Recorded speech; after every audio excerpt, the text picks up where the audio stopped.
नमस्कार दोस्तों, Balram education centre में आपका स्वागत है। आज हम विसर्ग संधि के बारे में पढ़ेंगे।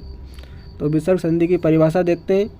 विसर्ग के पश्चात स्वर अथवा व्यंजन आने पर विसर्ग में जो विकार या परिवर्तन होता है या उत्पन्न होता है उसे विसर्ग संधि कहते हैं। परिभाषा को एक बार और पढ़ेंगे।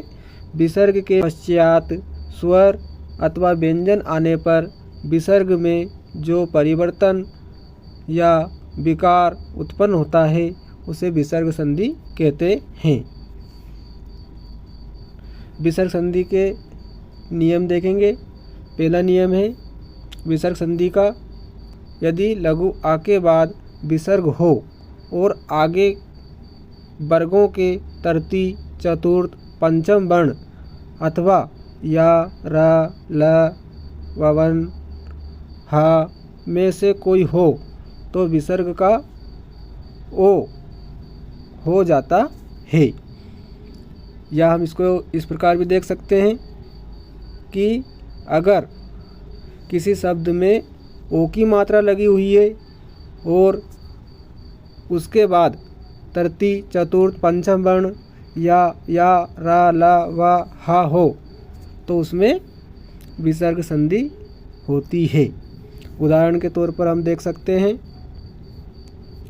यशोगान, सामने ओ की मात्रा लगी हुई है, उसके बाद में तृतीय वर्ण गा आया हुआ है, अर्थात इसमें विसर्ग संधि है। नियम के अनुसार इसका हम संधि विच्छेद करेंगे तो ओ की मात्रा विसर्ग में बदल जाएगी। तो यशः धन गान, सामने विसर्ग लग जाएगा और ओ की मात्रा हट जाएगी। दूसरा देख सकते हैं हम इसी प्रकार मनोज, तो ओ की मात्रा लगी हुई है, उसके बाद में जा आया हुआ है जो तृतीय वर्ण है, तो इसका हो जाएगा मनः धन जा, ना के बाद में विसर्ग लग जाएगा, ओ की मात्रा विसर्ग में बदल जाएगी। तीसरा है मनोहर, तो यह भी मना धन हर हो जाएगा। सरोवर, सराह धन वर हो जाएगा, ओ के बाद में वह वन का आया हुआ है। पुरोहित, पुराधन हित संधि विच्छेद हो जाएगा। सरोज, सराधन जा हो जाएगा। मनोरथ, मनाधन रथ हो जाएगा। मनोविकार, मनाधन विकार हो जाएगा।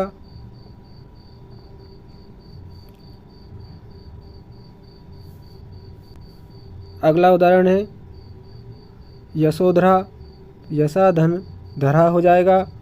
मनोविज्ञान, मनाधन विज्ञान हो जाएगा। पयोद, पयाधन दा हो जाएगा। यशोदा, यशाधन दा हो जाएगा। यशोगाता, यशाधन गाता हो जाएगा। मनोभाव, मनाधन भाव हो जाएगा। अधोगति की संधि विच्छेद हो जाएगी, अधाधन गति। तपोवन, तपाधन वन हो जाएगा, अर्थात ओ की मात्रा विसर्ग में बदल जाएगी। विसर्ग संधि का दूसरा नियम देखते हैं हम।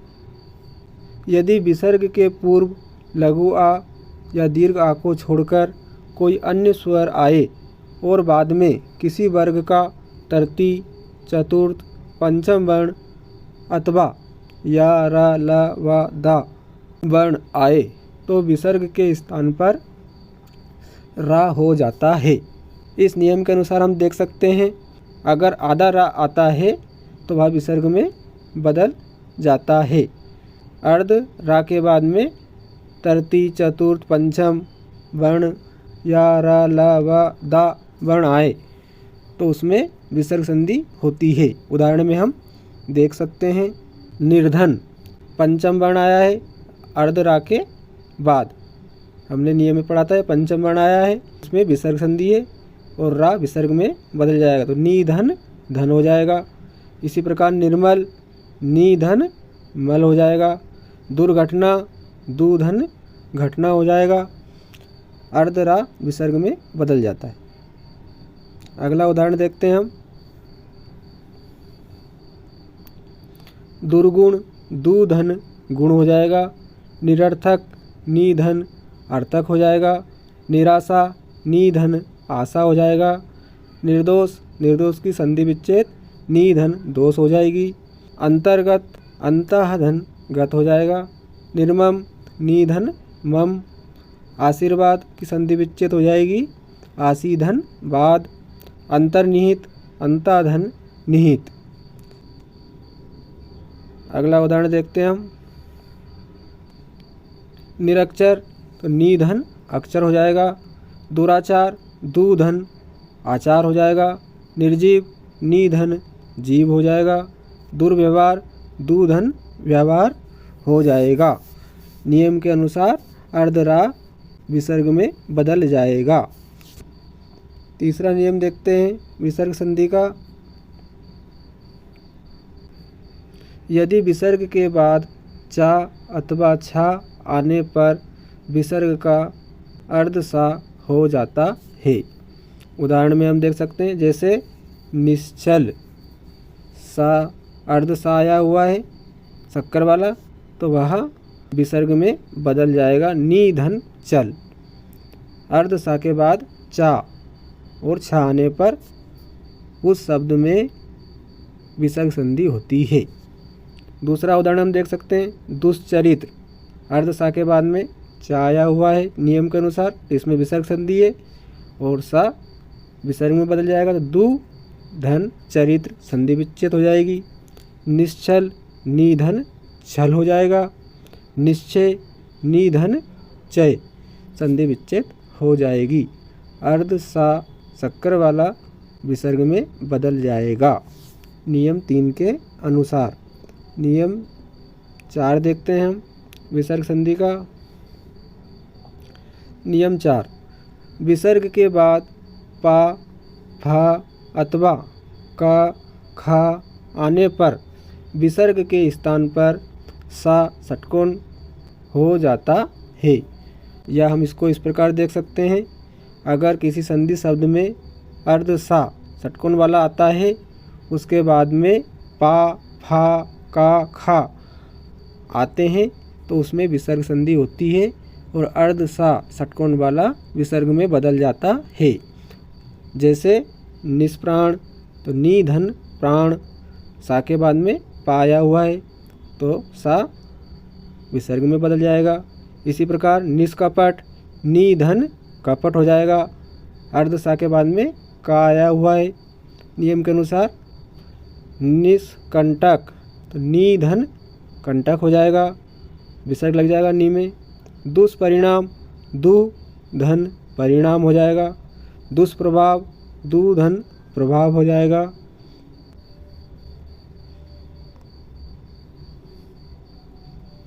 अगला उदाहरण देखते हैं हम। दुष्कर दु धन कर हो जाएगा। निष्फल की संधि विच्छेद हो जाएगी निधन फल। निष्पाप निधन पाप। नियम 4 के अनुसार संधि विच्छेद हो जाएगी। नियम 5 देखते हैं विसर्ग संधि का। विसर्ग के बाद का ता सा आने पर विसर्ग के स्थान पर सा अर्थात अर्ध सा हो जाता है। या हम इसको इस प्रकार समझ सकते हैं कि अर्ध सा सनोते वाला आने पर उसके बाद में का ता सा अगर आता है तो उसमें विसर्ग संधि होती है और अर्ध सा विसर्ग में बदल जाता है। जैसे नमस्कार नमाधन कार, अर्ध सा के बाद में का आया हुआ है तो सा विसर्ग में बदल जाएगा। इसी प्रकार निस्तार का संधि विच्छेद हो जाएगा निधन तार। नमस्ते का हो जाएगा नमाधन ते। निस्सार निधन सार। दुस्साहस दुधन साहस संधि विच्छेद हो जाएगा नियम 5 के अनुसार। नियम 6 देखते हैं विसर्ग संधि का। कुछ शब्दों में विसर्ग के साथ कोई परिवर्तन नहीं होता है। उदाहरण हम देख सकते हैं जैसे अंताकरण तो अंताधन करण। प्रातःकाल प्रातःधन काल। अधापतन अधाधन पतन। पयापान पयाधन पान। दुस्वप्न तो दुधन स्वप्न। दुख दुधन खा। इनमें किसी प्रकार का परिवर्तन नहीं होता है। इनकी संधि विच्छेद करते समय विसर्ग के बाद धन का चिन्ह लगा देते हैं और संधि विच्छेद हो जाता है, क्योंकि इनमें विसर्ग पहले से ही दे रखा है।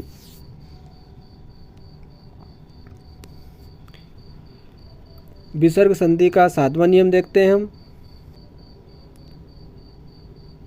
7वां नियम है, विसर्ग का रा से मेल होने पर विसर्ग लुप्त हो जाता है और विसर्ग का पहला स्वर दीर्घ हो जाता है।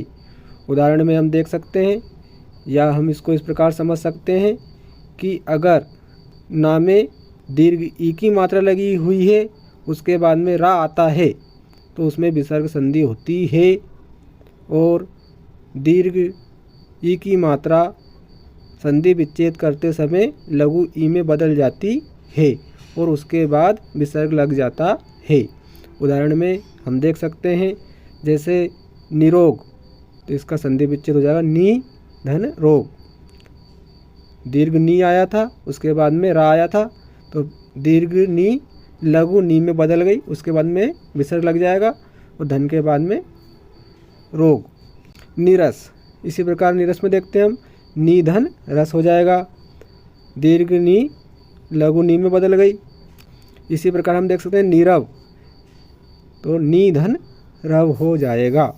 अर्थात ना में अगर दीर्घ ई की मात्रा लगी हुई है और उसके बाद में रा वर्ण आया हुआ है तो संधि विच्छेद करते समय ना में लघु ई की मात्रा लग जाएगी, उसके बाद में विसर्ग लग जाएगा और धन का चिन्ह लगाकर जो शब्द बचे हैं उसको लिख देंगे, जैसा कि हमने निरोग, नीरस और निरम में लिखे हुए हैं। तो दोस्तों, आज हमने विसर्ग संधि की परिभाषा, विसर्ग संधि के नियम, संधि विच्छेद देखे। वीडियो अगर आपको अच्छा लगा हो तो वीडियो को अधिक से अधिक लोगों में शेयर करें और वीडियो को लाइक करें। और अगर आप बलराम एजुकेशन सेंटर चैनल पर नए हो तो चैनल को सब्सक्राइब ज़रूर करें। वीडियो को अंत तक देखने के लिए बहुत बहुत धन्यवाद।